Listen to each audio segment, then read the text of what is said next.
Olá pessoal, boa noite, vamos chegando, vamos chegando, boa noite a todos, vamos chegando pessoal, só um instantinho para terminar de ajeitar aqui, vamos chegando aí, deixa eu arrumar isso aqui, só um pouquinho, só um minutinho, boa noite pessoal que tá chegando, vamos lá, boa noite Luiz Mendes, boa noite e Sânia, boa noite Fernando, boa noite Alberto, tudo bem? Boa noite professor Márcio, boa noite Marlos, meu amigo, tudo bom? Boa noite Trindade, boa noite Veras Jordan, boa noite Wagner, boa noite Kleber, vamos chegando pessoal, vamos chegando, dá um tempinho aqui, já te chamo professor, só um minutinho professor Márcio, já te chamo, deixa eu só ajeitar aqui umas coisinhas aqui, só um minutinho. Enquanto isso, pessoal, vamos compartilhando aí. Boa noite, Alberto. Águas Lindas de Goiás. É isso aí, pessoal. Já vai colocando aí a cidade e o estado aí pra gente ver de onde vocês são. J. Nogueira, o Wagner de Águas Lindas de Goiás. Boa noite, Figueiredo. Boa noite, Alves. Boa noite, pessoal. Vamos chegando, vamos compartilhando. Deixa eu só ajustar aqui algumas coisinhas aqui. Boa noite, professor Márcio. Já chamo, só um minutinho. Boa noite, Nina. Vamos lá, pessoal, vamos chegando, vamos compartilhando. Vamos compartilhar aí a live. Deixa eu só ajustar aqui uma questãozinha aqui, pessoal, só um minutinho, enquanto o pessoal vai entrando. Rondolândia, Mato Grosso. Bacana, de Macapá, Fisco de Macapá. O Alberto Figueiredo, Júnior. Boa noite, Júnior. Boa noite, Carmen. Boa noite, pessoal. Boa noite, Nina. Rogério, boa noite. Pessoal, vamos colocando aí a cidade e o estado de vocês pra gente ter uma noção aqui. Só um minutinho que a gente já começa aqui, tá, pessoal? Só deixar ajeitado aqui umas questões aqui. Tá, beleza aqui, vamos lá. Boa noite, Fernanda. Deixa eu começar aqui com alguns recados já. Tá aqui pra vocês, já eu chamo o professor Márcio. Bom, pessoal, os nossos recados. Boa noite, Celi, meu amor, tudo bom? Boa noite, pessoal, vamos chegando. Vamos compartilhando. Ijuí, Rio Grande do Sul. Bacana. Apucarana, Paraná. Ah, legal, hein? Minha avó era de Arapongas, aí eu tenho um tio aí em Apucarana. Conheço um pouco a região aí. Acopiara do Ceará. São Gonçalo, Ceará. Ah, bacana, pessoal, bacana. Emerson, boa noite, tudo bom? Pessoal, vamos compartilhando aí a live, recadinho básico, né? Primeiro de tudo, ajuda aqui a gente aqui, ó. Vai no botãozinho que tem ali no aviãozinho no canto direito, embaixo, para quem tá no celular. Boa noite, Emerson. Toledo, Paraná, o Kleber, valeu. Vai no aviãozinho que tem ali embaixo e compartilha aí com o pessoal. Compartilha aí com a gente aí, tá? E ajuda a gente aqui nessa live aqui, tá bom? Pau dos Ferros, Rio Grande do Norte, legal, bacana. Um outro recadinho também, né? Como a gente sempre passa aqui para vocês, referente às dúvidas, tá? Em caso de dúvidas, priorizem colocar no ponto de interrogação, que fica melhor para a gente resgatar depois essas dúvidas, tá? E mais dois recadinhos aqui, eu já vou chamar o professor, tá? Enquanto isso, vocês vão compartilhando aqui a live, vão dando aí coraçõezinhos aí que o Instagram acaba entregando aí a live para mais pessoas, tá bom? Então vamos lá, um outro recadinho aqui. Pessoal, na semana passada, na quarta-feira, foi lançado o Clube do Fisco, tá? Então teve algumas pessoas aí que fizeram adesão, tá? Então eu vou pedir para essas pessoas aí ficarem atentas aí aos seus e-mails, que até o final de semana, até sábado, no máximo domingo, vai chegar um e-mail pedindo algumas informações, tá? E quem adquiriu até o dia 4, né? Quem confirmou até o dia 4/2, teve vários benefícios aí, inclusive a agenda, essa agenda aqui, tá? O pessoal ganhou aqui essa agenda aqui, quem fez até 4/2. E quem fizer agora até o dia 8/2, que no caso é hoje, também conhecido como hoje é o último dia para ter o cashback de R$20 nas 3 primeiras mensalidades, tá? Então, corre lá e faça lá a sua adesão aí ao Clube do Fisco, tá bom? O link está aqui na bio ou pode entrar no site da Escola de Tributos Municipais também e tem um link direto lá para você fazer essa compra, tá bom? Boa noite, pessoal. Boa noite, Cavalcante. Boa noite, Edenilson. E um outro recadinho básico aqui antes de eu chamar o professor. O curso de Introdução ao Direito Tributário e aos Impostos Municipais vai começar no dia 24 de março, tá? Esse curso está R$ 590. Para quem adquirir até o dia 15 do 2, está R$ 390. Então também lá no site, tá, da Escola de Tributos Municipais, você vai lá, ele está R$ 590, você clica no link, tem um cupom lá no site, né? Aí você aplica aquele cupom na hora da compra para ser por R$ 390. O cupom vale somente até o dia 15, tá bom? E para quem é do Clube do Fisco, esse curso é gratuito, tá bom? Então vale a pena entrar aí no Clube do Fisco aí para poder fazer esse curso gratuitamente, tá bom? Boa noite, Alcides, lá de Macapá também. Boa noite, Cavalcante. Deixa eu chamar o professor aqui, deixa eu achar aqui. Cadê o professor? Cadê o professor Márcio? Professor Márcio, professor... Cadê o professor Márcio aqui? Professor, manda um oi. Ah, acho que eu achei aqui. Vamos ver se vai dar por aqui. Pera aí. Não, não deu. Não deu. Professor, manda um oi aí ou pede para participar aqui nessa câmerazinha, por favor, para eu te chamar. Por gentileza. Enquanto isso, pessoal, vamos compartilhando aqui a live, que o tema aqui é muito legal, muito bacana, né? Pra gente estar estudando aqui hoje aqui, tá bom? Vamos lá, deixa eu ver aqui. Professor Márcio, puder dar um... Isso, Márcio. Aí deixa eu ver aqui se eu consigo puxar agora. Pera aí. Aí. Deixa eu ver. Remover. Entrar ao vivo com o Márcio Rocha. Entrar ao vivo. O convite para ti. Boa noite, Andréia. Tudo bem? Andréia, lá, procuradora lá de Campina Grande, na Paraíba. Acioli Grande, Acioli Moura. Boa noite, Acioli. Grande professor Márcio Antônio Rocha. Olá, mestre olá. dos mestres, tudo bem? Boa noite, professor Rafael, tudo bem? Professor Rafael Gonçalves, boa noite a todos. Me ouvem bem? Eu estou te ouvindo bem, professor. O pessoal podia até dar um feedback também, aí quem está na live, eu até esqueci de perguntar isso daí sobre o meu áudio. O meu áudio está bom aí, professor? Está escutando bem? Para mim está O ótimo. pessoal aí puder dar um retorno aqui, tá, já está falando um sim, entrou aqui sim, ok, beleza, então. Bom, professor, primeiramente eu queria, né, dizer que é uma honra poder conhecê-lo virtualmente, né?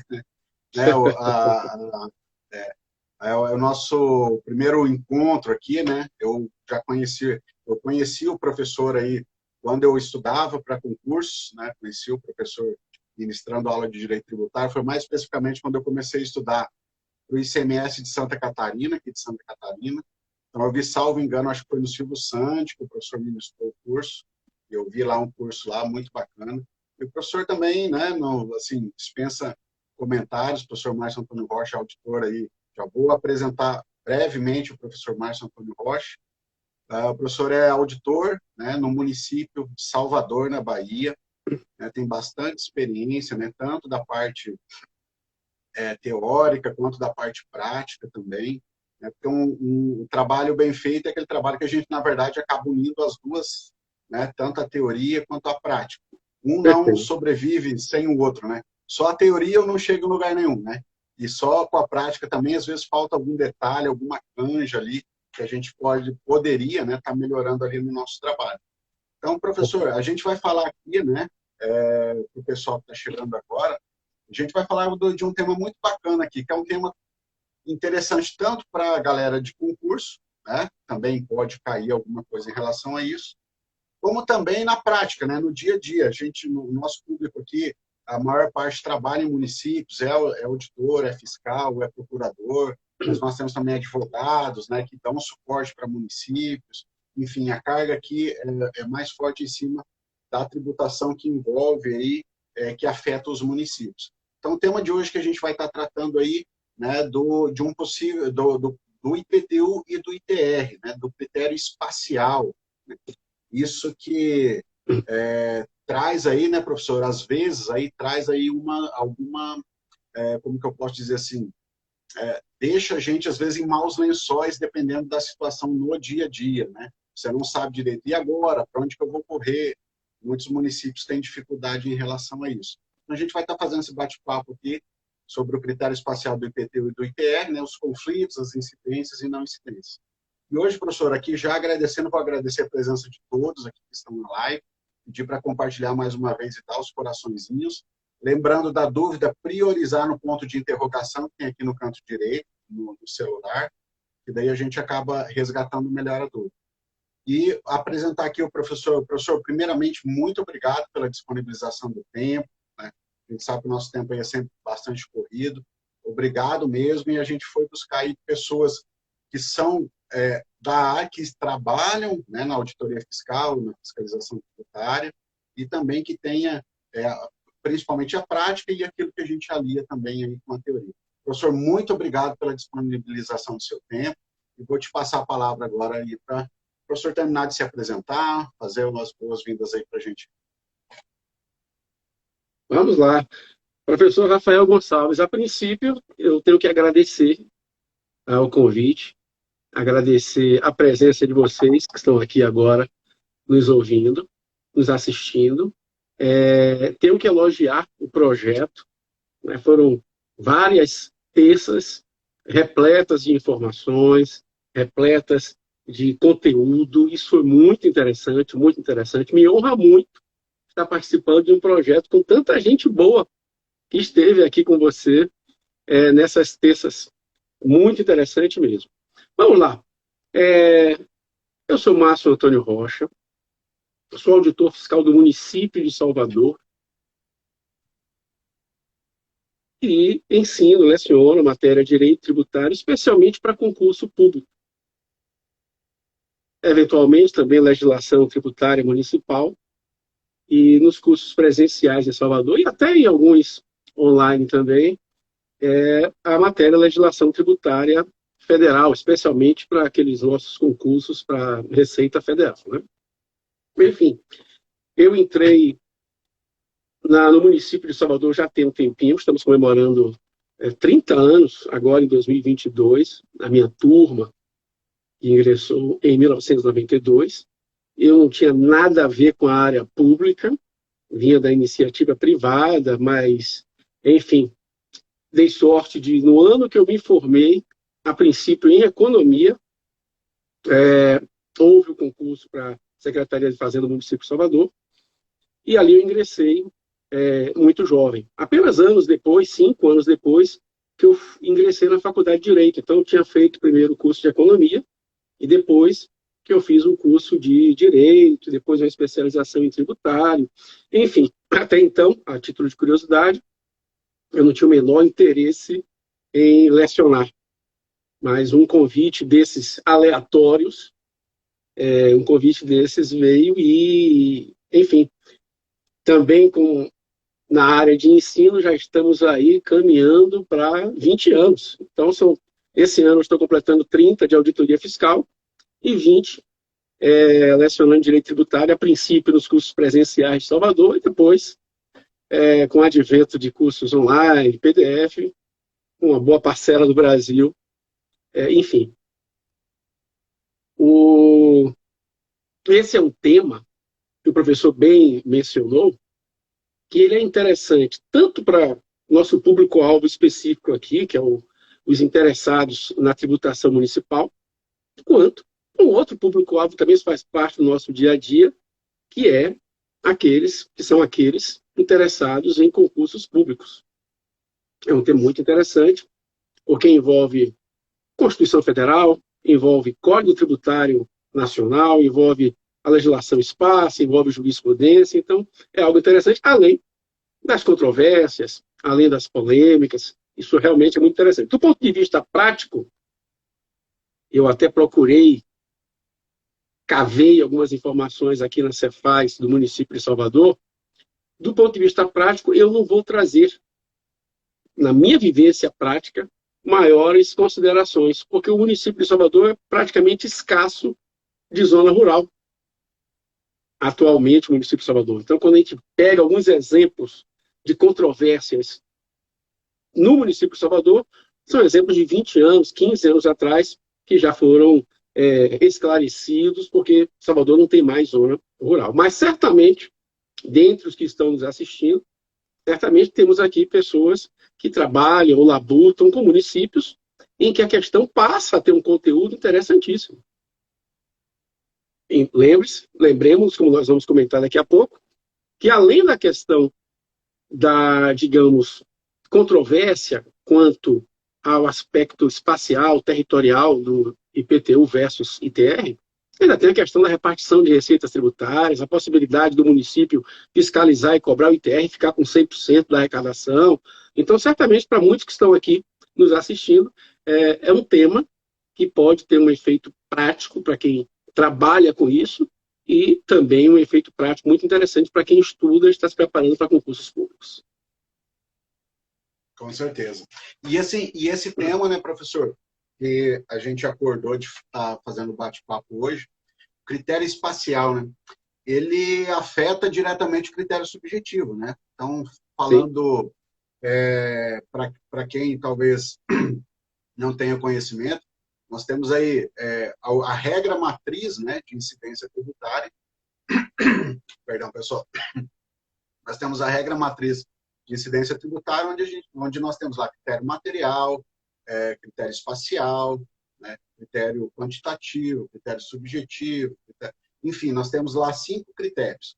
E o critério, assim como, por exemplo, também no ISS, que posso ter conflitos, né, quando eu vou tratar do critério espacial entre municípios, aqui o critério espacial, né, essa análise que a gente vai fazer vai definir se quem tributa, no caso, é a União, ou se quem tributa é o município. Então, o critério espacial ele vai afetar diretamente o critério subjetivo no lado da sujeição ativa, né, do sujeito ativo, daquele sujeito que tem a competência para instituir o determinado tributo.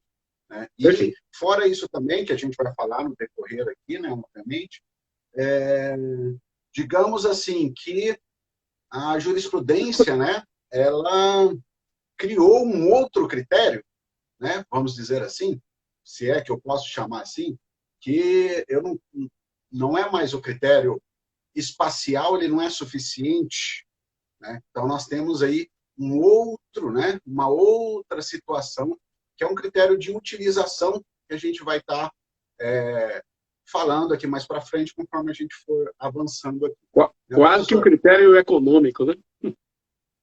Exatamente. Um critério econômico. Exatamente.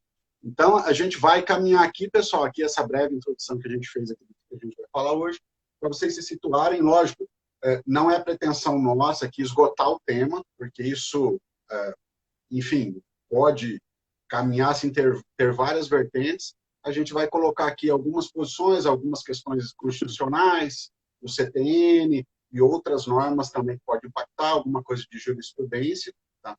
Mas a gente vai estar falando aqui, mais especificamente, o assunto é voltado para o critério espacial. Então, aquilo que está relacionado com o critério espacial do IPTU, né, e do ITR. É isso aí, professor? Maravilha. Vamos chegar nesse critério espacial daqui a uns 10, 12, 13 minutos, mas um pontapé de partida, né, é a gente fazer uma abordagem constitucional a respeito desses dois impostos. Isso é interessante para quem está chegando agora na matéria, é interessante também para quem conhece bastante a matéria, mas às vezes um ponto ou outro escapou com o passar do tempo. Vamos lá, Constituição Federal. Algumas situações importantes colocadas pela Constituição. A primeira delas diz respeito à própria competência tributária relativa a esses dois impostos.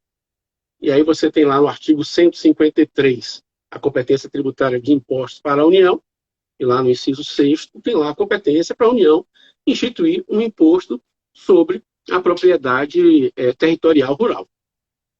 Por outro lado, lá no artigo 156, no inciso 1º, você tem a competência para os municípios instituírem um imposto sobre a propriedade predial e territorial urbana. Maravilha. É bom a gente não esquecer, né, que embora estejamos falando aqui de competência para os municípios com relação ao IPTU, lembrar que o Distrito Federal também tem a competência para o IPTU, a competência chamada competência cumulativa, né, que está lá no artigo 147 da Constituição Federal. Então, ficamos com a União com a competência para o ITR e os municípios, ao lado do Distrito Federal, com a competência para instituir o nosso glorioso IPTU. Ainda no âmbito constitucional, e tem um pouquinho a ver com competência tributária, lembrar do tema repartição de receitas tributárias. Lá no artigo 158 da Constituição, no inciso 2º, está dito que os municípios ficam, a princípio, com 50% do ITR, com relação aos imóveis localizados nas suas respectivas zonas rurais. Mas os municípios podem ficar até com 100% da arrecadação do ITR, se eles fizerem uma opção. A opção que está lá no artigo 153, parágrafo 4º, inciso 3º da Constituição, que é aquela opção de fiscalizar e cobrar o ITR. É uma opção na forma da lei. Então, tem uma lei que trata do tema. Se os municípios optarem e atenderem aos requisitos legais, eles, em vez de ficarem com 50%, ficam com 100% dessa arrecadação do ITR. Então, aí temos um ponto, né? O município, ele pode ser sujeito ativo do ITR. E aí é bom a gente não fazer confusão. Eu não estou dizendo que o município passa a ter competência tributária para legislar sobre o ITR. Não é isso. Quem continua legislando sobre o ITR é a União. Estabelecendo isenções, aumentando alíquotas, reduzindo alíquotas, mas o município passa a ser sujeito ativo no sentido de ele poder cobrar, ingressar com a ação de execução fiscal, se ele fizer a opção de fiscalizar e cobrar na forma da lei, conforme previsto no artigo 153, parágrafo 4º, inciso 3º da Constituição Federal. Então, esse é um ponto interessante. Há quem diga, professor, que aí teríamos um caso de delegação. A União estaria delegando as funções de fiscalizar e cobrar o ITR para o município. Talvez não seja exatamente uma delegação, porque não é a União quem está delegando, mas sim uma prerrogativa que a Constituição Federal está outorgando para os municípios. Se aquele município optar por fiscalizar e cobrar, desde que ele atenda os requisitos legais, ele vai poder fiscalizar e cobrar o ITR. Exato. E lembrando, professor, a gente tem quatro questões muito importantes relacionadas à competência, né? Ao exercício da competência tributária. Né? Que, enfim, quando a gente está falando no campo do concurso, a gente usa muito o mnemônico, né?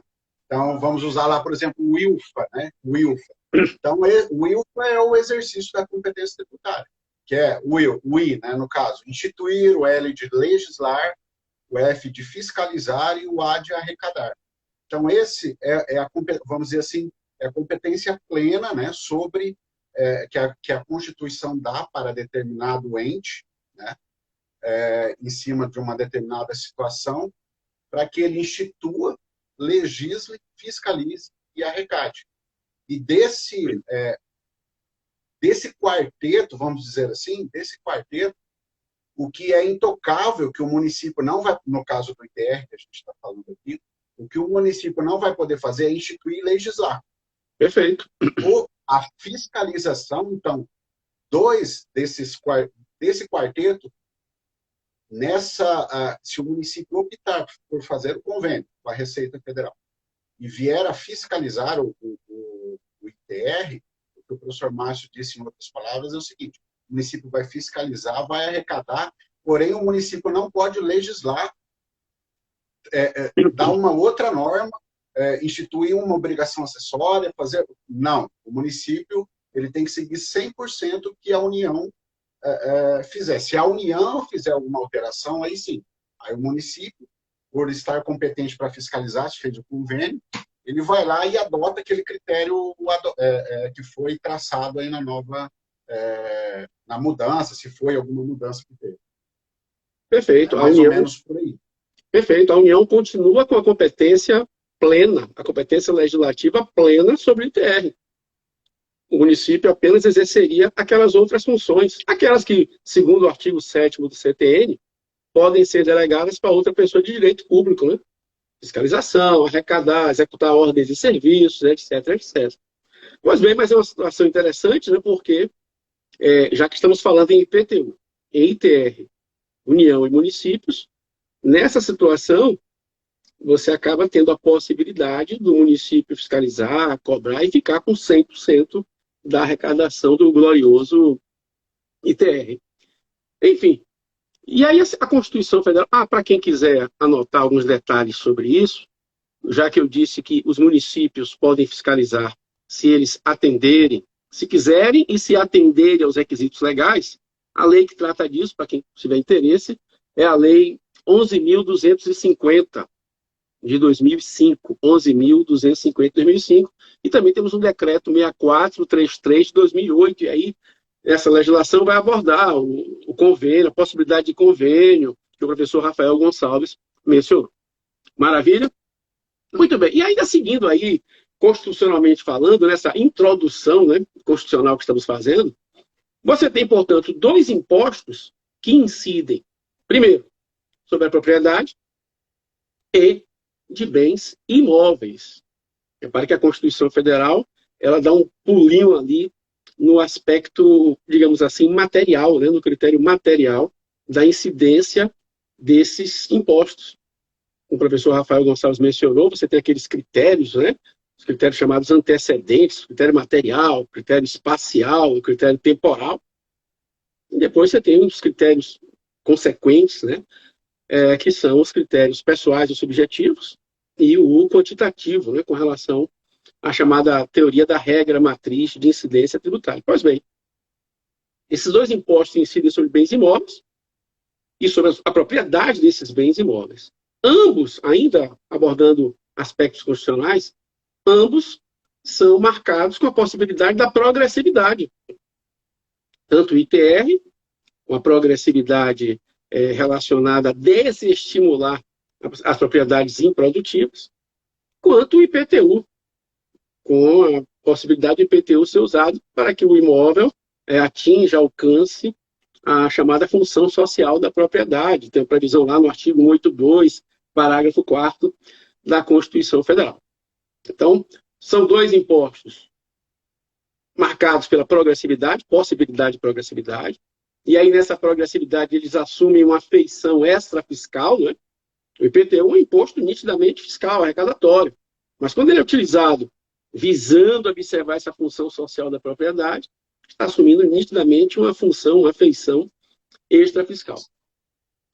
Mas esses dois impostos trazem também, por outro lado, duas diferenças constitucionais, que nós até enfatizamos, né? Se o ITR incide apenas sobre a propriedade territorial em zona rural, o IPTU incide sobre a propriedade predial e territorial, além da questão da zona urbana. Então, em tese, o ITR incide sobre aquela chamada terra nua, né? Apenas sobre a questão da área nua, enquanto que no IPTU leva-se em consideração no cálculo, obviamente, estamos aqui no ambiente municipal, também a área edificada além da questão terrena. Enfim, constitucionalmente falando, professor, temos essa base, né, que deve ser colocada. Alguma colocação sobre essa questão constitucional, professor? Me ajude aí. IPTU, ITR. O professor foi perfeito aí nas colocações, né? Porque, assim, a primeira coisa, a nossa primeira base é a Constituição, pessoal. Então, o que a gente está falando aqui, né, a gente tem que partir da qualquer estudo do direito, especialmente aqui do direito tributário, a gente tem que partir da Constituição. Tá? Então, a gente está fazendo essa introdução aqui para vocês. Então, vocês viram aqui, né? Um é só pela territorial, né, rural, e a outra predial e territorial, só que agora urbana. Né? A questão, o professor comentou ali da possibilidade das características extrafiscais, né? Então, o ITR, ele tem essa característica.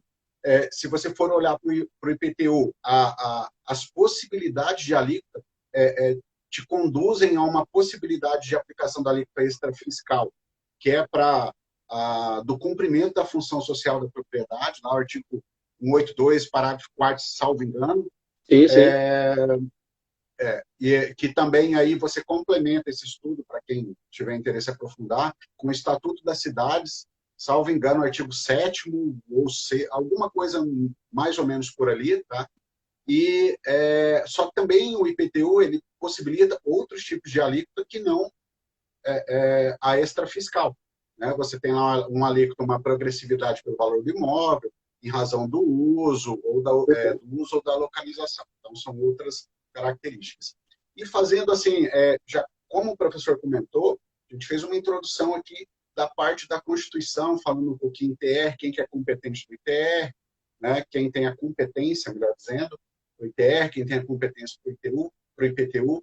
E antes da gente entrar até numa outra norma, ainda, professor, se me permite aqui falar do texto constitucional, pois não. A gente tem ainda, assim, agora para fazer essa transição, e se a gente voltar lá no 146 da Constituição... É o link, né? É o link. É o link. Aí eu vou link agora para o CTN, né? Então, eu vou lá para o 146 da Constituição, a Constituição me diz assim, que vai caber a lei complementar algumas situações, isso em matéria tributária, obviamente, que a gente está falando. Dentre essas situações, ela cita lá dispor sobre conflito de competência. Então, o CTN ele pode estar trabalhando com isso, mas especialmente lá no inciso 3º do 146, ele fala lá que vai dispor sobre normas gerais, né, de direito tributário, sobre a definição de tributos, suas espécies e, principalmente, dos respectivos fatos geradores. Então, eu preciso, e o fato gerador, pessoal, é o critério material. A gente falou há pouco que o critério espacial vai influenciar no critério subjetivo ou pessoal, né, no campo da sujeição ativa, né, desses tributos, mas também o fato gerador, também agora a gente vai fazer uma transição para o CTN. O fato gerador também ele é importante, porque ele vai nos dizer alguma coisa que vai nos remeter daí para o critério espacial. E fazendo agora assim essa transição da Constituição agora, indo para o CTN, o que é importante para quem quer estudar e aprofundar? Artigos 29 a 31, que é o ITR, e os artigos 32 a 35, que vão falar ali da questão do IPTU. Então, agora a gente vai fazer essa transição, pessoal, né? Após essa introdução aqui, agora a gente vai migrar para o CTN, né? Essas normas gerais, que é a própria Constituição que manda, né? A própria Constituição mandou lei complementar,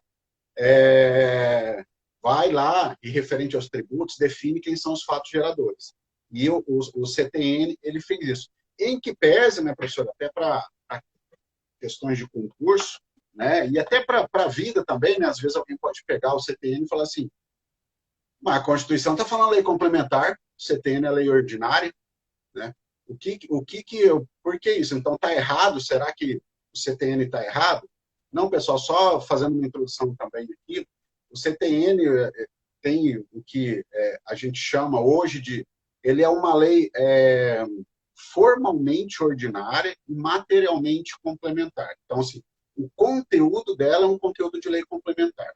A época em que o CTN foi publicada, não existia a figura da lei complementar. Mas a Constituição ela recepcionou o CTN como uma lei complementar, porque à época, na verdade, não existia. Tá? Então, o CTN hoje ele funciona, apesar de ser ordinária, a matéria dela é de lei complementar. Passo a palavra para o professor agora.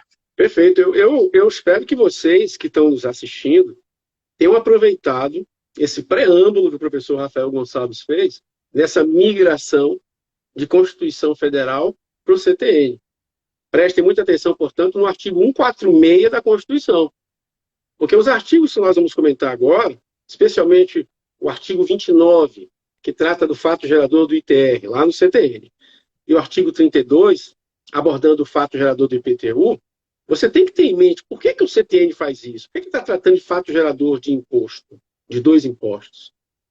O que o professor mencionou, o artigo 146, inciso 3º da Constituição, traz esse papel para a lei complementar, estabelecer normas gerais em matéria de legislação tributária e na linha A, especialmente sobre definição de tributos e de suas espécies, o CTN faz isso, define tributo lá no artigo 3º e vai definindo as espécies tributárias, impostos, taxas, contribuição e melhoria. E, especialmente no tocante a impostos, colocar normas gerais dizendo qual é o fato gerador, qual é a base de cálculo e quem é o contribuinte. Exatamente o que a sequência de artigos que o professor mencionou, 29, 30 e 31, essa sequência faz isso para o ITR. Fato gerador, base de cálculo e contribuinte. Mas não esqueça também do outro artigo, outro dispositivo que o professor mencionou, que é 146, inciso 1º. Preste atenção.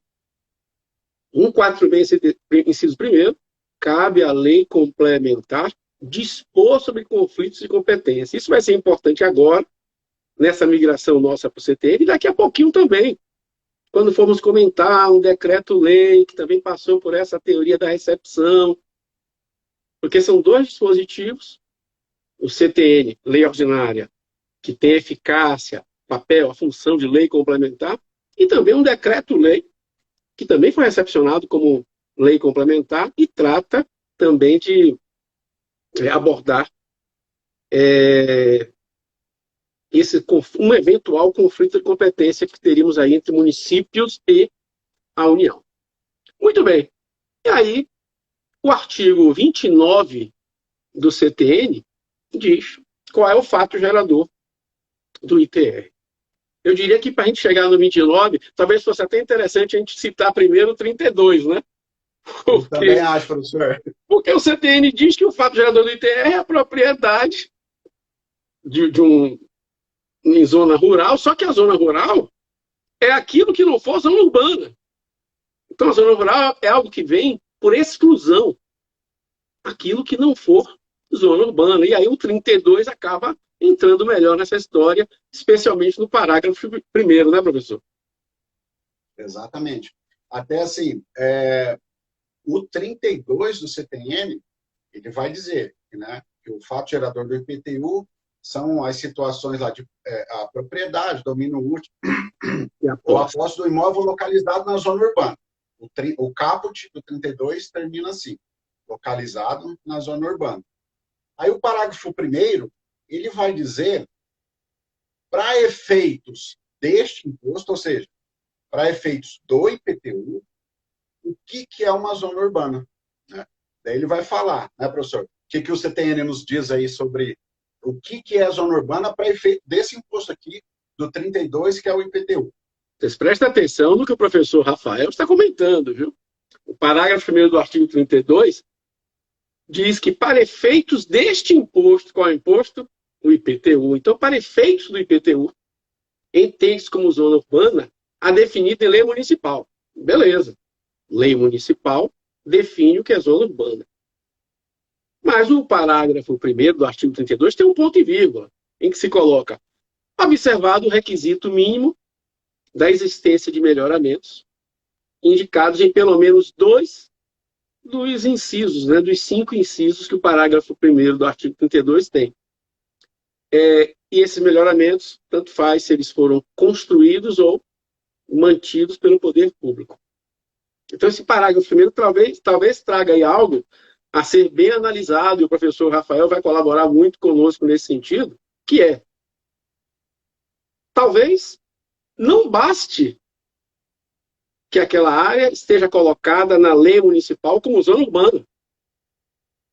É preciso, talvez, vamos conversar sobre isso, é preciso que a lei diga que aquela área é zona urbana, e além disso, talvez, pela redação do parágrafo 1º, talvez seja preciso que, além de estar em zona urbana, atenda a pelo menos 2 dos requisitos dos melhoramentos listados no parágrafo 1º do artigo 32.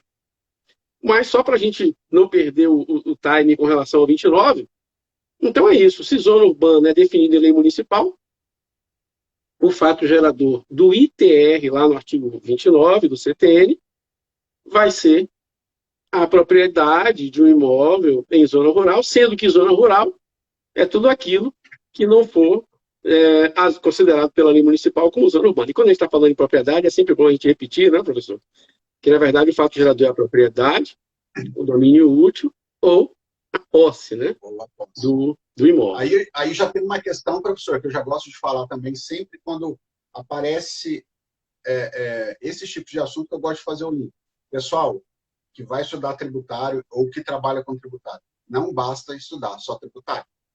Esses conceitos, esses institutos da propriedade, do domínio útil, de posse, e outros, quando você vai para o ITBI, você também tem, enfim, esses são institutos do direito civil.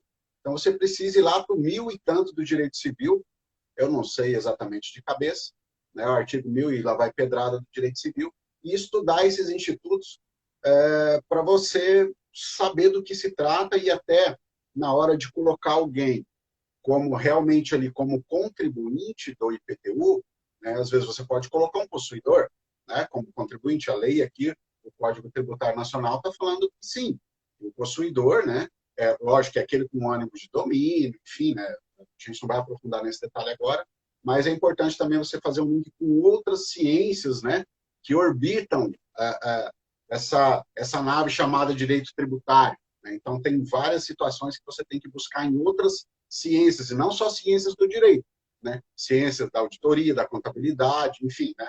Tem uma série de ciências aí que você precisa se socorrer por vezes aí. Tá? E isso que o professor acabou de falar aqui, da diferença, né? Então, primeiro, o CTN conceituou que o IPTU, né, no 32, ele incide naquele imóvel localizado na zona urbana. E daí, por exclusão, né, o 29 vai falar assim, bom, o 29 é do ITR. Então, vai falar assim, bom, então, no caso do ITR, vai incidir para aqueles imóveis não localizados na zona urbana do município. Aqui, pessoal, para quem não está muito familiarizado ainda, a gente está falando exatamente do critério espacial. Tá? Então, é localizado na zona urbana, IPTU, e o ITR é para os imóveis localizados fora da zona urbana. Tá? Então, seria só essa intervenção, professor. Te cortei ali no parágrafo primeiro ali, e o senhor estava falando dos melhoramentos ali. Não, mas muito bem-vinda a colocação. E essa história de termos que nos socorrer de outros ramos do direito e até de outras ciências, isso é interessantíssimo, né? Quando você fala, por exemplo, fato gerador é domínio útil. E aí, você já ouviu falar em enfiteuse? Você já ouviu falar em laudêmio, foro? Não vai dar para a gente bater um papo sobre isso aqui agora. Sim. Mas é interessante, ainda mais que é um instituto da enfiteuse que constava no antigo Código Civil e não consta no atual.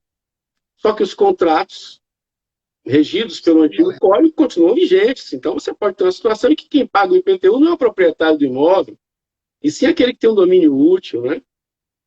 Tem lá um contrato de enfiteuse. Sugiro uma análise sobre esse tema. Geralmente, nas turmas presenciais, quando a gente fala em laudêmio, foro, sempre tem alguém com uma questão pessoal sobre o tema. É algo que acontece muito aqui em Salvador. Muitos imóveis regidos, né, sob o Instituto lá do Direito Real, Direito Civil, da enfiteuse. Muito bem. Acho que tem muito terreno de marinha, né, professor? Muito terreno de marinha. Eu mesmo estou no bairro aqui, o bairro de Estela Maris, em Salvador, e boa parte dos imóveis, boa parte está situada em terrenos que são do próprio município de Salvador. Então, o chamado senhorio, já que estamos falando de enfiteuse, o senhorio é o município de Salvador. Então, você paga o foro ao município de Salvador. Quando você vende um imóvel, tem que pagar o laudêmio e tal. Mas isso aí, um dia a gente pode bater um papo sobre isso com mais tempo. É muito grande. Muito bem. Então, voltando à zona urbana, lei municipal aqui define, segundo o parágrafo 1º do artigo 32, a lei define o que é zona urbana, mas é preciso que, para efeitos de incidência do IPTU, é preciso que essa zona urbana conte com pelo menos 2 de 5 melhoramentos listados pelo parágrafo 1º do artigo 32, construídos ou mantidos pelo poder público. Então temos lá, primeiro, meio-fio ou calçamento com canalização de águas pluviais, abastecimento de água, sistema de esgotos sanitários, rede de iluminação pública com ou sem posteamento para distribuição domiciliar e escola primária ou posto de saúde a uma distância máxima de 3 quilômetros do imóvel considerado, ou seja, num raio de 3 quilômetros. Então, se houver naquela área 2 desses 5 melhoramentos, e aquela zona for considerada como urbana pela lei municipal, estamos aptos a checar a incidência do glorioso IPTU sobre aquele imóvel. Isso com relação ao parágrafo 1º do artigo 32. Então, o IPTU incide sobre imóveis que estejam localizados em zona urbana definida por lei municipal, desde que exista naquela zona, segundo o parágrafo 1º, 2 daqueles 5 melhoramentos. Mas aí, o CTN dá mais uma aberturazinha, né, professor? Além da zona urbana, parágrafo 1º, nós temos no parágrafo 2º a possibilidade de incidência do IPTU sobre as chamadas áreas urbanizáveis ou de expansão urbana. Então, imagine aquela área que até era considerada como zona rural, mas ali agora houve a possibilidade de construção, um loteamento, vai ser construído um condomínio ali, é uma área urbanizável ou de expansão urbana, e sobre ela também incide o IPTU. E aí temos também uma jurisprudência forte, né, uma súmula do STJ, que colabora muito com essa compreensão com relação a esse parágrafo 2º. Não é isso, professor? Exatamente. E antes até de entrar na súmula, para passar para o pessoal aqui, gostaria de reforçar a análise desse parágrafo 2º do artigo 32 do CTN, é que assim, mas não é qualquer área urbana ou de expansão urbana. É aquela que a lei municipal considerar como tal. Tá? Primeiro ponto que eu chamaria atenção é isso. Não basta ter lá um loteamento X lá nos Cafundó lá do Juda do município, né? E se a lei municipal não considerar, né, que a lei municipal pode considerar como urbana, né, essas áreas aí urbanizáveis. Então, a lei municipal tem que falar o seguinte, ó, aquele ponto lá, aquela localização X no município é considerado como urbana, é considerado como urbanizável ou de expansão urbana. Só que também não basta isso, né? Para que isso realmente se aplique em sua plenitude, essas áreas, né, tem que constar de loteamentos aprovados pelos órgãos municipais ali competentes. Tá? Tem toda uma então, formalização. Tem que ter um loteamento. Exatamente, tem que ter uma formalização ali. Então, provavelmente, deve ter algo disso no código de postura, como é que vai ser o loteamento, enfim, né? Então, tem que haver essa aprovação por esses órgãos competentes, né? E esses loteamentos têm que ser loteamentos destinados aí à habitação, à indústria ou ao comércio. Né? Então, é destinado à habitação, à indústria ou ao comércio. Mesmo que essas zonas estejam localizadas fora daquelas zonas definidas, né, urbanas definidas ali no parágrafo anterior, né, que a gente acabou de falar aqui, que tem que ter aqueles melhoramentos. Então, chamada a atenção para esse ponto, que tem que ter a lei municipal, também tem que considerar como urbana esse trecho, que tem que ter os loteamentos aprovados pelo órgão competente. Esse loteamento é um loteamento industrial, comercial ou industrial, tá? E aí tem um detalhe, pessoal. A gente falou, né, agora há pouco o professor Márcio falou, que o IPTU, uma grande característica do IPTU, vamos falar assim como regra, é que ele é cobrado na zona urbana, não é qualquer zona urbana, é aquela que atende alguns requisitos, né, pelo menos 2 dos 5 que o professor falou. Agora, a hora que a gente vai para o parágrafo 2º do artigo 32, que são as zonas urbanizáveis ou de expansão urbana, o STJ ele tem a súmula 626, né, que ele vai trazer uma informação muito importante que vai, de certa forma, contradizer, né, o que diz o parágrafo 1º, que fala dos 2 dos 5 melhoramentos. Então, essa súmula 626, eu vou pedir licença para eu ler ela na íntegra aqui, né, ela é bem curtinha. Então, a súmula 626 do STJ, ela fala o seguinte: a incidência do IPTU sobre imóvel situado em área considerada pela lei local como urbanizável ou de expansão urbana, não está condicionada à existência dos melhoramentos elencados no artigo 32, parágrafo 1º. Então, o que a gente tem? No caso das zonas urbanizáveis ou de expansão urbana, se a lei municipal definiu como urbana, se tem um loteamento aprovado, se tem todas aquelas regras, não há necessidade de ter pelo menos 2 daqueles 5 melhoramentos do parágrafo primeiro. Então, num resumo bem resumido, né, digamos assim, é isso que está dizendo essa súmula. Então, quando eu estou realmente numa área urbana, né, do município, ou numa área urbana, então eu tenho que ter lá, né, eu vou ter lá ou meio-fio ou calçamento, junto com abastecimento de água, pelo menos, né? Ou abastecimento de água, pelo menos com o sistema de esgoto sanitário, ou a rede de iluminação pública com a escola primária ou o posto de saúde a pelo menos 3 quilômetros. Eu tenho que ter, se ele realmente está na zona urbana, para conseguir ter a incidência do IPTU, vai ter que ter a junção de pelo menos 2, pode ter os 5, obviamente, mas tem que ter pelo menos 2. Já na área de expansão urbana ou na área urbanizável, aí eu não preciso ter esses elementos que o IPTU pode ser aplicado. É isso, né, professor? É uma interessante situação, né? Em que a legislação é mais exigente com o imóvel situado em zona urbana do que para um imóvel situado em zona de expansão urbana. Não é isso mesmo? Será que eu posso dizer isso? Se for em zona urbana, Olha, tem que atender a 2, pelo menos, daqueles 5 requisitos. Se for em zona urbana. Mas se for em zona de expansão urbana, não é necessário o atendimento dos requisitos, segundo a súmula 626 do STJ. Então, a legislação é mais exigente. Se a gente for ver por uma exigência legal, os dois exigem, né? Porque a lei municipal tem que dizer o que é lei urbana.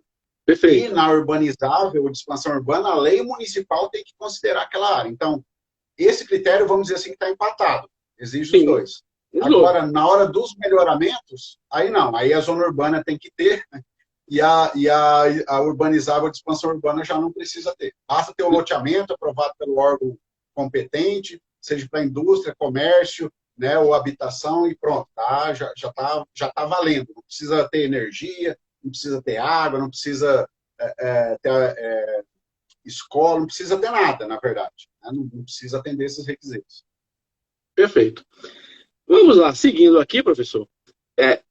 Sim. Eu acho que teríamos uma interessante teoria, né, a respeito desse parágrafo primeiro, ainda com relação a essa exigência, né, de o IPTU incidir sobre o imóvel que esteja numa área considerada pela lei do município como zona urbana, mas se essa área tiver atendendo a pelo menos 2 daqueles 5 melhoramentos, requisitos. Exato. Daria a entender que não basta, né, ser a área considerada pela lei municipal de zona urbana. É preciso que, além de ser zona urbana, atenda aos requisitos. Então, haveria uma possibilidade de o imóvel estar numa área que é considerada pela lei municipal como zona urbana, mas aquela área não atender aos 2, no mínimo 2 dos 5 requisitos, né, professor? E aí, incidiria o ITR? Então, aí nós temos que fazer o exercício, né? Eu brinco assim, uma das minhas loucas teorias, né? Assim, eu fico imaginando, lendo, imaginando uma possível lacuna. Pode ser que eu esteja errado, obviamente, mas na forma do meu raciocínio eu entendo como uma possível lacuna, né? E como o professor Márcio falou, o IPTU, ele incide, vamos voltar de novo a fazer uma revisão. Artigo 32. O IPTU incide nos imóveis ali, sobre os imóveis localizados na zona urbana. Aí eu vou para o 29, que é o ITR, e ele tem um conceito por exclusão, né? O que é essa exclusão? Ele vai falar o seguinte, o ITR é nos imóveis não localizados na zona urbana.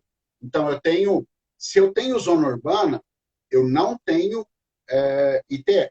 Pelo menos por enquanto, tá, pessoal? Daqui a pouco a gente vai chegar numa outra história, tá? Mas, por enquanto, tenho isso em mente.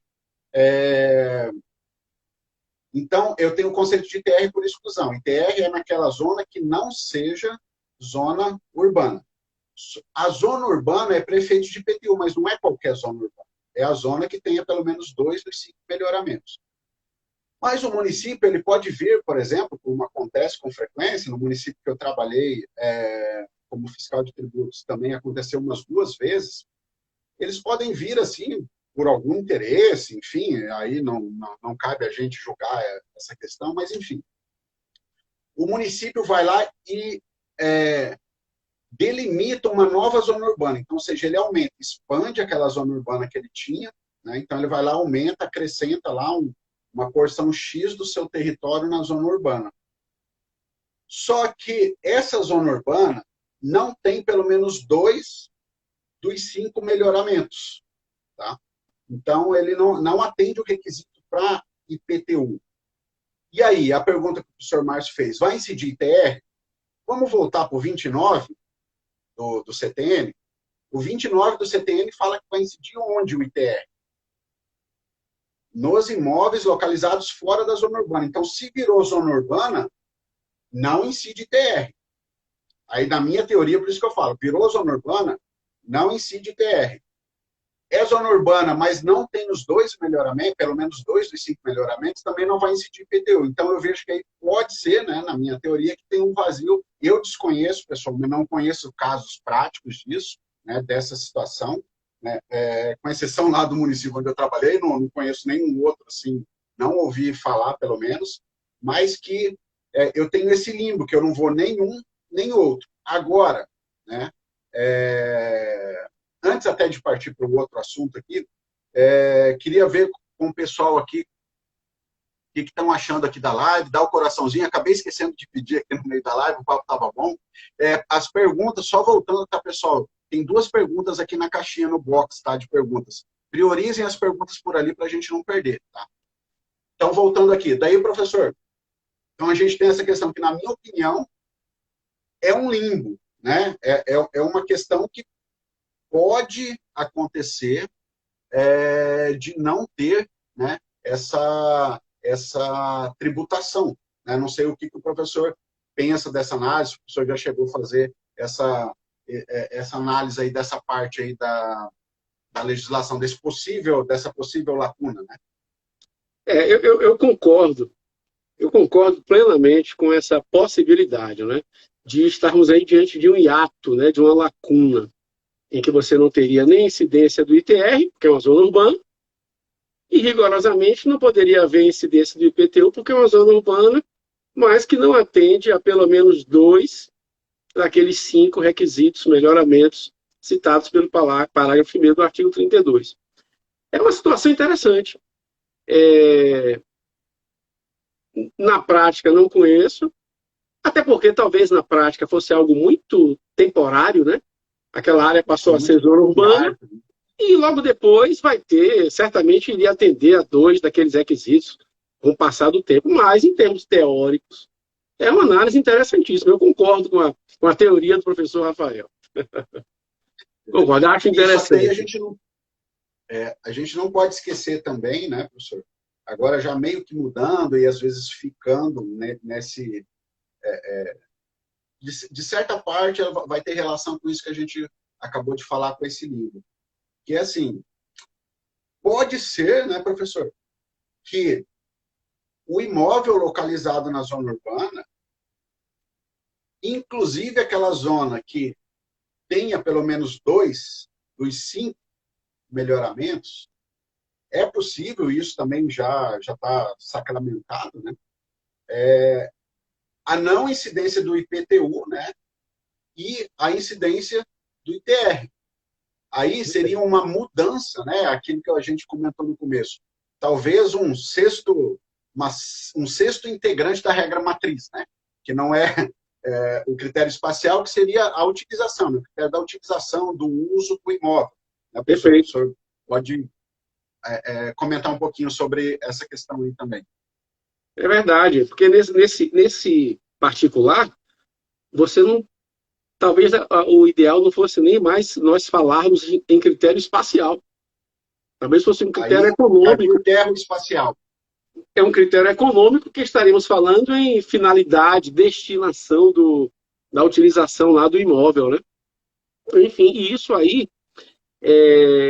para quem estuda para concurso público na área fiscal e também para os colegas da própria área fiscal municipal, nós temos 2 pilares que dão alicerce para essa historinha desse critério, digamos assim, baseado na destinação, na finalidade.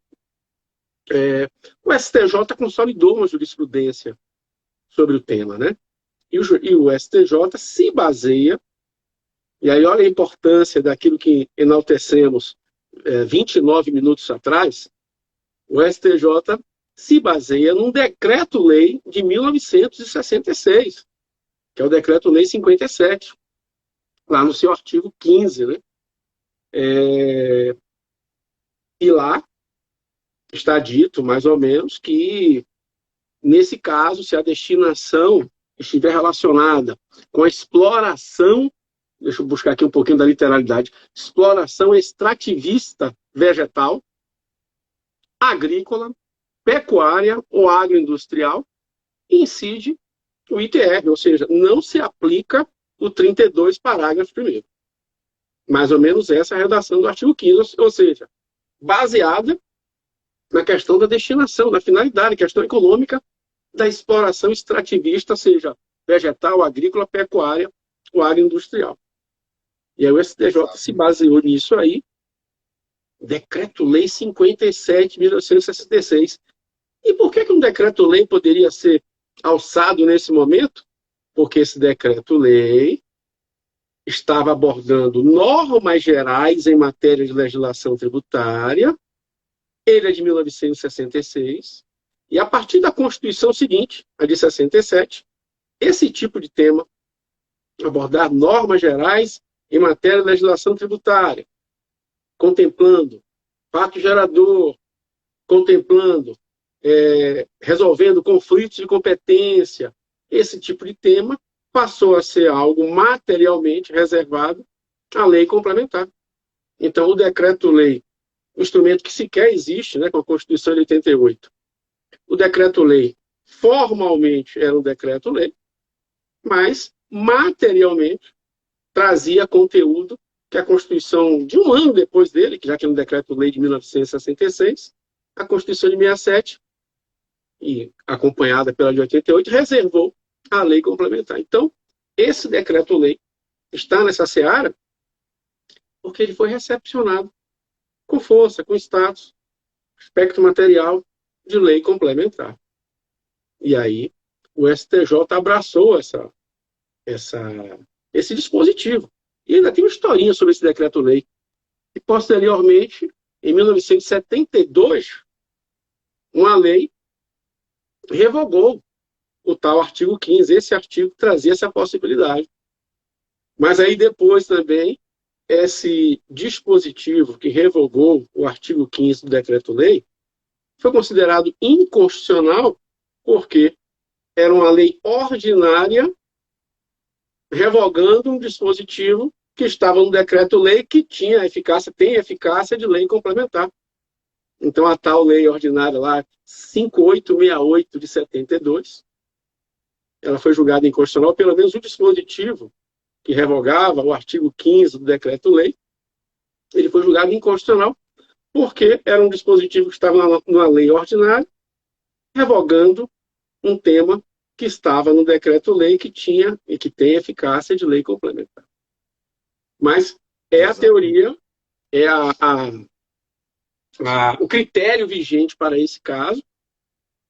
Você tem o direito positivo, está lá, o decreto-lei, e você tem o STJ com jurisprudência consolidada sobre o tema. Exatamente.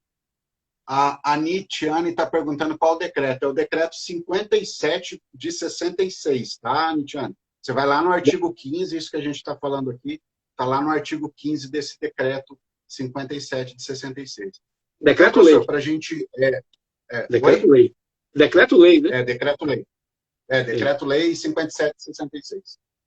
Então, assim, professor, a gente pode concluir, né, que, ao fazer uma análise de um imóvel que esteja na zona urbana do IPTU, o primeiro ponto que eu vou analisar para saber, para saber se vai incidir ITR ou IPTU de um imóvel localizado na zona urbana, a primeira análise que eu vou fazer não é olhar o critério espacial. é olhar o critério, né, econômico, critério da destinação. Porque se esse imóvel atender a esses critérios, o imóvel ele será tributado, o imposto que vai incidir é o ITR e não o IPTU. Né? E um detalhe só que eu quero chamar a atenção do pessoal, quando for ler o dispositivo artigo 15, tomem cuidado com uma palavrinha que tem ali no meio, tá? Que ele fala, o disposto no artigo 32 não abrange o imóvel que seja utilizado. Aí, normalmente, a gente pula uma palavrinha, tá? Que foi essa que eu pulei agora. Eu vou voltar e vou ler de novo. O artigo 15, ele diz assim, ó, o disposto no artigo 32, que fala do IPTU, da localização urbana, tá? Não abrange o imóvel que? Grife aí se você tiver com ele aberto, no papel, no caderno, ou se não tiver, escreve.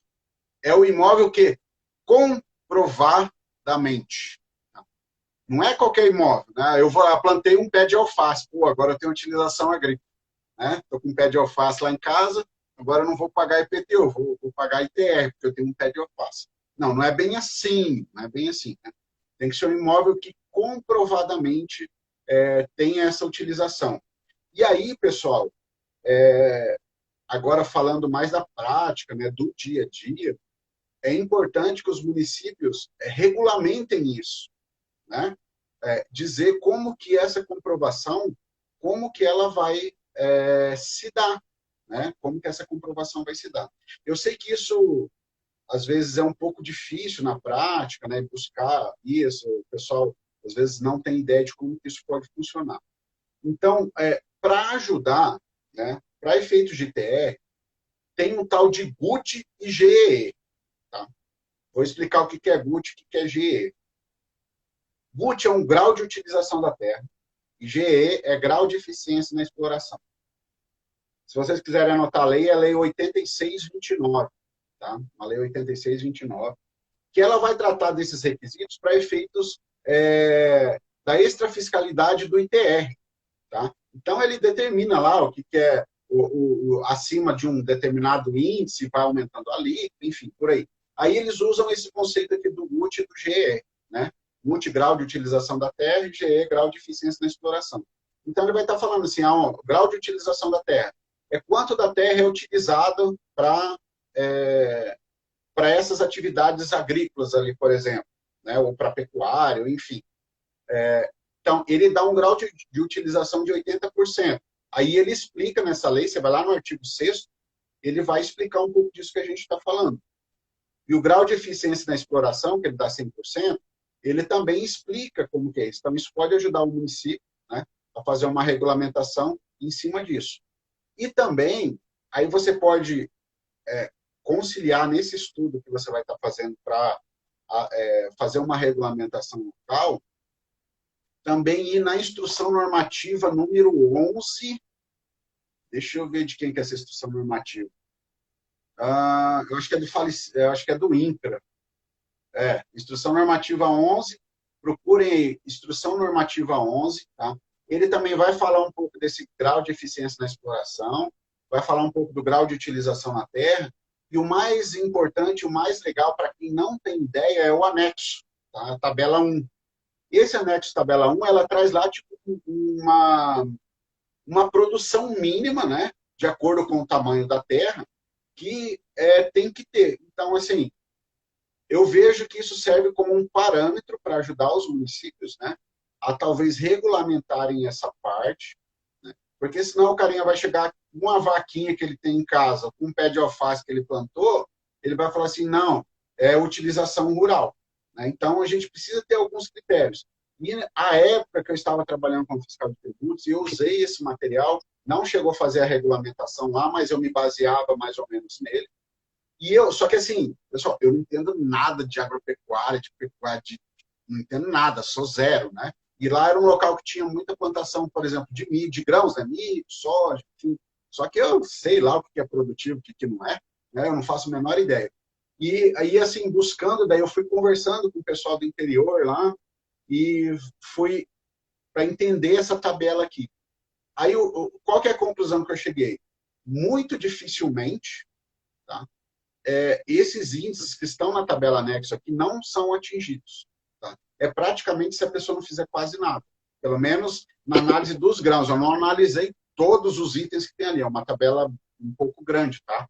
Mas vejam lá a instrução normativa número 11. Então, assim, para vocês terem um norte, talvez, para fazer essa regulamentação, olhem lá a lei 8629, né? E olhem também essa instrução normativa aqui, número 11, que eu acredito que deva auxiliar vocês aí nesse trabalho aí. Por quê? Porque o artigo 15 do que a gente falou agora há pouco, do Decreto-Lei 57 de 66, ele é bem claro, né?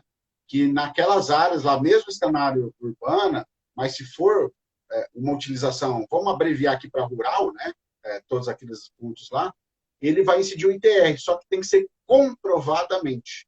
E como que vai comprovar se eu não tenho parâmetros, né? Então fica um pouco difícil, ainda mais para quem está aplicando lá, né? Na ponta, no dia a dia, essa situação, professor. Perfeito, excelente. Interessantemente, professor, vejamos, nós temos o CTN, que é uma lei ordinária cumprindo o papel de lei complementar, dizendo no seu artigo 29 que o ITR incide sobre imóveis que estejam fora da zona urbana do município. Beleza. Artigo 29 do CTN. Lei complementar, né? Uma lei ordinária com eficácia de lei complementar. Aí nós temos o artigo 15 do Decreto-Lei 57, esse lá de 1966, esse que também tem eficácia de lei complementar, trazendo um outro fato gerador do ITR. Está dizendo que o ITR também incide se o imóvel tiver uma destinação rural, mesmo que esse imóvel esteja numa zona, digamos assim, tradicionalmente urbana. Então, eu poderia dizer que em sede de normas gerais, no âmbito de normas gerais, CTN, com status de lei complementar, e o decreto-lei também com eficácia de lei complementar, eles estão dizendo que o ITR incide sobre imóveis que estejam fora da zona urbana, diz o CTN, ou sobre um imóvel que, mesmo em zona urbana, tenha uma utilização rural. Mas isso está nas normas gerais colocadas ou pelo CTN ou pelo decreto-lei. Como é que a Receita Federal se posiciona sobre isso? A Receita Federal, numa solução de consulta, para quem quiser anotar, solução de consulta número 198, de 5 de novembro de 2018, relativamente recente, né? Solução de consulta 198, de 5 de novembro de 2018. A Receita Federal diz algo interessantíssimo, e para nós que estudamos direito tributário, que somos apaixonados pelo direito tributário, faz todo sentido. A Receita Federal diz que o ITR não pode incidir na prática nessa conformidade do artigo 15 do Decreto-Lei. O ITR não pode incidir porque não existe esse fato gerador na lei ordinária da União. O fato gerador está previsto na lei complementar, CTN, lei ordinária com status de lei complementar, decreto-lei, mas com status de lei complementar. Portanto, dois instrumentos que estão colocando normas gerais, mas falta a União incluir essa possibilidade na lei ordinária. O artigo 1º da lei 9393, que é a lei que trata do ITR, o artigo 1º diz qual é o fato gerador do ITR. E ele diz, de novo, né, que é a propriedade, domínio útil ou posse de imóvel localizado fora da zona urbana. Então, para, na prática, o ITR poder incidir na forma do Decreto-Lei 57/66, portanto, poder incidir sobre imóvel em zona urbana, mas que tenha destinação rural, é preciso que a Lei 9393 seja alterada para incluir esse fato gerador. Para quem não está compreendendo o que a gente está dizendo, vamos trazer para a nossa realidade municipal. ISS. Se a lei complementar do ISS for alterada, trazendo uma nova hipótese de incidência, o município já pode cobrar um imposto sobre aquele serviço? Automaticamente não, porque embora esteja na lei complementar, é preciso que o município altere sua lei ordinária para incluir aquela nova hipótese de incidência, para incluir aquele novo serviço. Enquanto ele não fizer isso, já tem aquele novo serviço lá na lista de serviços, na lei complementar, e o município ainda não pode cobrar, porque ele ainda não incluiu na lei municipal dele. E quando incluir, ainda vai ter que aconteceu recentemente, inclusive. E quando incluir, ainda vai ter que respeitar o princípio da anterioridade. Então, só para a gente, o termo ISS é interessantíssimo, mas só para fechar a questão do ITR. Embora haja previsão numa lei complementar, portanto, um decreto-lei que tem esse papel, essa eficácia de lei complementar, que é o decreto-lei 57/66, para a Receita Federal, na prática, cobrar o ITR de um imóvel que está em zona urbana, mas que exerça a função rural, é preciso que essa previsão passe a constar na própria lei ordinária da União. Embora esteja previsto em lei complementar, você só pode cobrar se aquilo estiver na sua lei ordinária. E quem está dizendo isso é a própria Receita Federal que está dizendo isso nessa solução de consulta que eu mencionei há pouco, 198 de 5 de novembro de 2018. E, na minha opinião, foi correta essa análise da Receita Federal, porque assim, a gente tem um princípio, não é um princípio, né? Deixa eu corrigir. Né? Enfim, a gente tem uma questão que é a seguinte, a Constituição fala que a competência do ITR é da União. A Constituição fala que a competência do IPTU é para os municípios. Né? E cumulativamente, né, através da competência cumulativa, para o Distrito Federal, e se houvesse territórios, né, vamos só reforçar, né, se houvesse territórios aí no Brasil, né, como existiu antes de 88, território do Amapá, território de Roraima, hoje não existe mais, mas se houvesse território, e esse território não fosse dividido em municípios, também a União poderia instituir o IPTU. Mas, enfim, a gente tem... Perdão, pessoal. A gente tem... Eu acho que eu engoli um bicho aqui. A gente tem uma... Só um pouquinho. Fica à vontade. Agora melhorou. Então, vamos lá. A gente tem o seguinte, a Constituição repartiu a competência, mas a Constituição, uma coisa que eu gosto de falar sempre quando eu vou fazer treinamentos também, é que a Constituição não institui tributo. Né? A Constituição não institui. E a mesma coisa as leis de normas gerais. As leis de normas gerais são para dar os parâmetros para as legislações dos entes. E aí entra essa questão que o senhor está falando, da solução de consulta 98 da Receita Federal, e o que ela disse foi isso. Né? Em outras palavras, né? Olha, União, você precisa instituir essa regra na sua lei, que por enquanto está numa norma geral, você precisa obedecer essa norma geral. Então, se você realmente quiser cobrar o ITR nessas situações, aí você precisa alterar a sua lei, no caso aí a 9393, que é a lei do ITR. Então, é mais ou menos isso. Então, pessoal, é muito importante, porque às vezes a gente vê município, né, que, como a história que o professor falou do ISS, mas às vezes tem outras regras também que não modificam. Pessoal, Constituição e as leis de normas gerais, o CTN, e no caso que a gente está falando aqui também do Decreto-Lei de 57, eles não instituem as regras nos municípios. Não é preciso que o município vá e institua esse regramento para ele poder cobrar ali no seu território. Era só esse adendo aí, professor. Perfeito.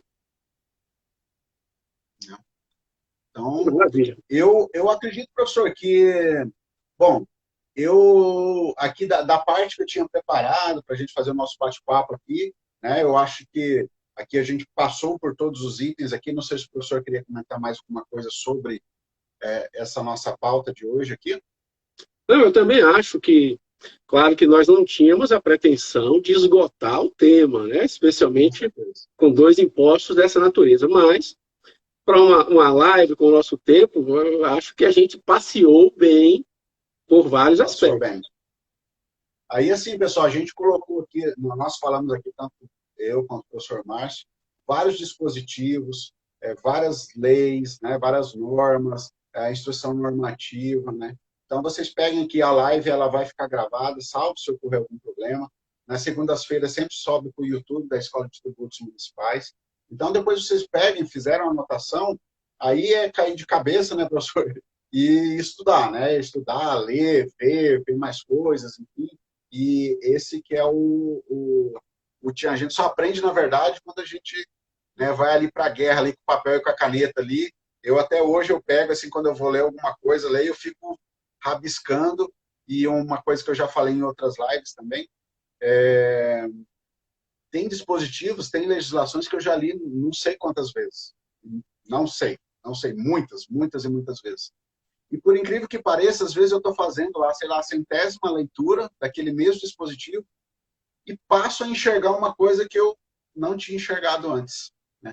Foi isso que aconteceu, por exemplo, com essa minha teoria que eu falo aí, talvez dessa lacuna, né, entre que o imóvel pode ficar sem pagar IPTU e sem pagar o ITR, uma situação que pode acontecer. Além dessa outra agora, que o professor falou, que também é uma situação, porque por estar na área urbana, né, o imóvel está na área urbana, tem os melhoramentos. O artigo 15 do Decreto-Lei impede que se cobre IPTU.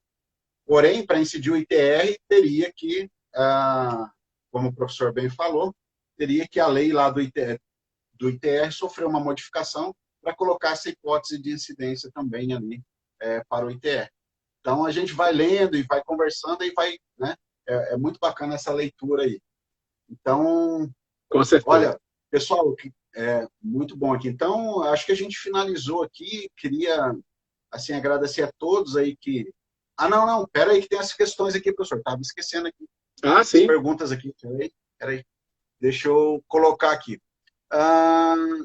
O Trindade, vamos ver se a gente... Está aparecendo aí para o professor na tela.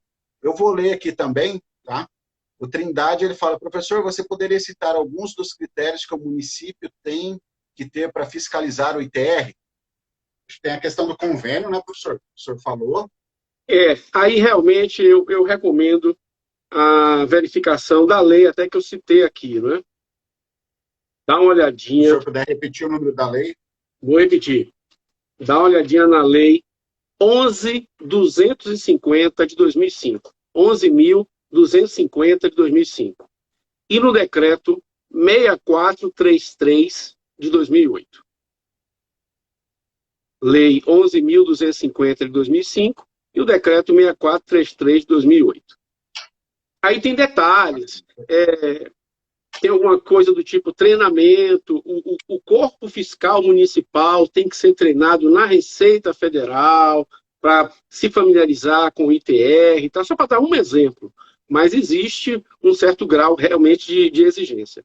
Até para que se cumpra o que consta no próprio artigo 153, parágrafo 4º, inciso 3º da Constituição, que é: o município pode optar por fiscalizar e cobrar, mas desde que não haja nenhum tipo de renúncia fiscal. Traduzindo, não adianta o município chegar aqui dizendo que vai fiscalizar e cobrar se ele não tiver competência, se ele não tiver treinamento, se ele não tiver capacitação para isso. Isso na melhor das hipóteses, né? Existem outras hipóteses. Que é, por exemplo, o município sofrer mais influência do produtor rural do que a União. Mas essa é uma hipótese menos técnica que eu preferiria não abordar. Sim. Vamos lá aqui, ó. Eu vou colocar uma na sequência da outra aqui, tá? Porque ela dividiu em duas partes. É a situação de uma fábrica de pré-moldados de estrutura metálica. A Anne Tiane falando. Aí ela completa com, infelizmente, tem um caso assim e ele fica na área de expansão, porém não atende os dois critérios. Olha, Anitiane, vou comentar um pouquinho aqui, professor, depois o professor fica à vontade, caso tenha uma visão diferente.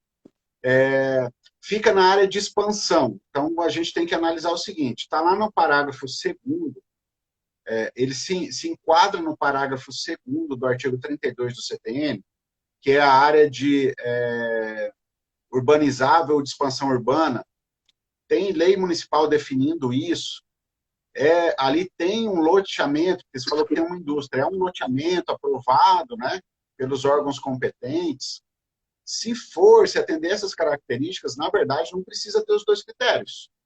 Porque o que a gente viu na súmula 626 do STJ já pacificou que não há necessidade do atendimento desses dois critérios. Então, você tem que analisar ali no município, né, na sua lei, se essa zona de expansão aí urbana, né, ou urbanizado, se ela está definida em lei municipal como urbana. O que precisa é o comando, é o que diz o parágrafo 2º do artigo 32 do CPM.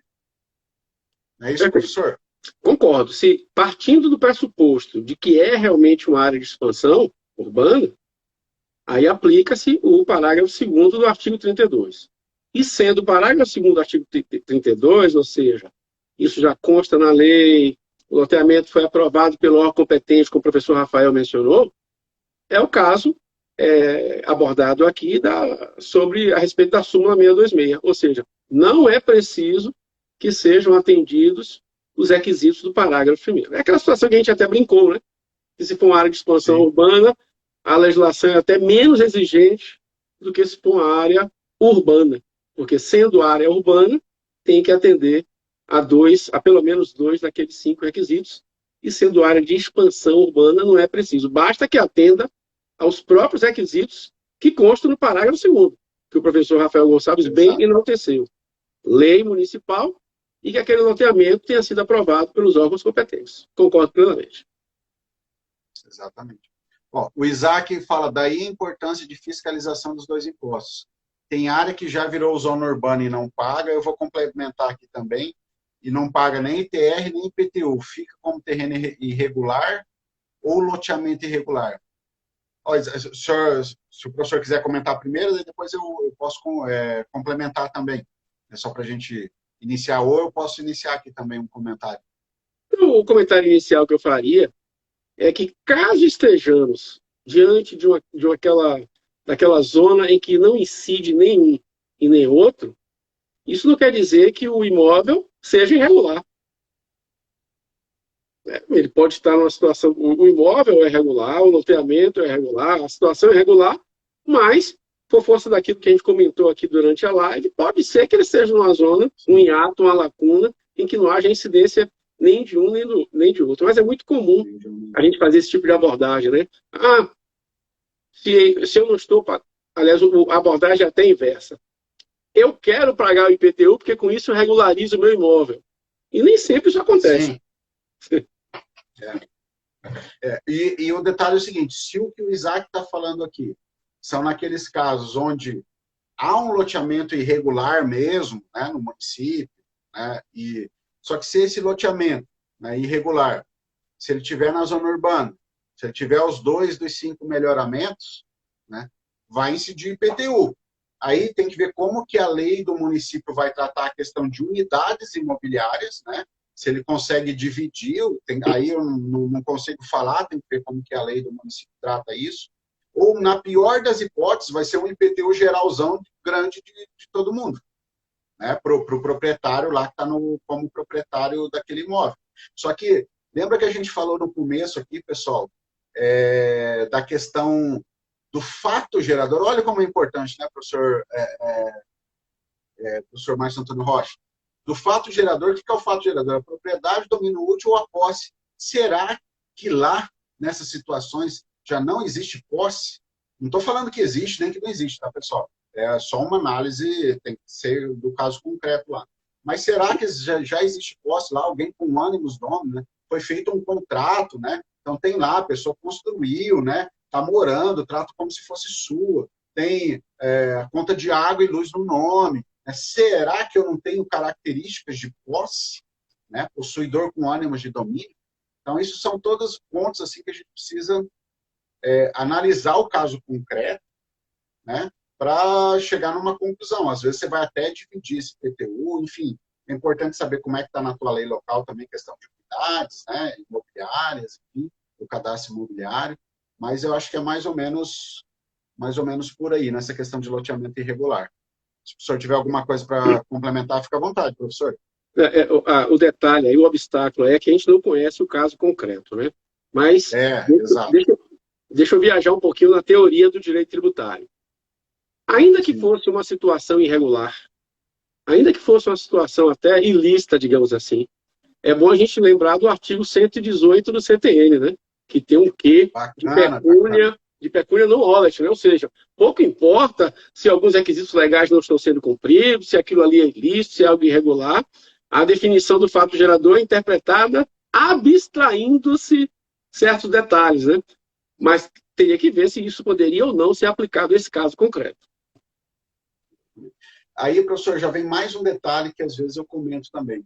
Além daquilo que a gente comentou no início, dessa necessidade, né, de relação do direito tributário com outras ciências, sejam ciências jurídicas ou não, eu não posso pegar e analisar uma determinada situação, por exemplo, olhando só o artigo 32, vamos colocar aqui, né? Eu tenho que ver todo o sistema tributário, eu tenho que ter uma visão sistêmica, mesmo que seja uma base, né, dessa visão sistêmica para, olha, cai aí, eu já estava até me esquecendo dessa parte também, dessa questão do pecúnia non olet, né, que é o tributo não tem cheiro. Então, pouco importa se está regular, se não está, são outros 500 que pode afetar outras áreas do direito. Mas para o direito tributário, tem os elementos ali do critério material, pô, aconteceu o fato gerador, vai ter a tributação independente de estar regular ou não. Então, é importante você ter uma visão. Eu brinco muito assim que, às vezes, o pessoal, professor, às vezes me manda umas dúvidas assim, vamos dizer assim, que teoricamente sejam avançadas, um pouco mais aprofundadas, né? Assim, do dia a dia do trabalho, e a gente percebe que se tivesse uma base boa do direito tributário, essa navegação que a gente faz, às vezes, com outras ciências também, e essa inter-relação dentro do próprio direito tributário, acho que cerca de uns 70% das dúvidas eram sanadas se a base fosse sólida. E a gente tem uma dificuldade, às vezes, na formação, né?